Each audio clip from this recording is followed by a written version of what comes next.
So hey everyone, welcome back. This is my BMW X1 F48. So I recently got its front brake pads replaced but has not reset the service indicator in the car yet. So today I'm going to show you how to do that. So for that, firstly we'll need to get into the car.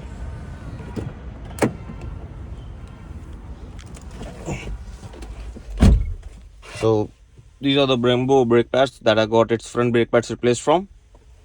So for this, everything needs to be turned off. You just need to press this start button once to put it in ignition,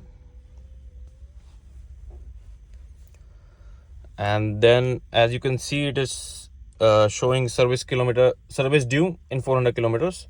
So you need to press this button for a few seconds until this pop-up appears. So as you can see, it is saying reset possible. You press that again for a few seconds, hold. It is asking to perform reset, then you will again press and hold, and you can see it is resetting. In this is showing reset is in progress. As you can see, it shows reset unsuccessful. I'll tell you guys why this is happening, because if you can see, my parking brake is engaged. For that to be successful, you will need to disengage your parking brake. So firstly, we'll disengage our parking brake, then do this process again. Hold this for a few seconds, let that pop up, reset possible, hold it again,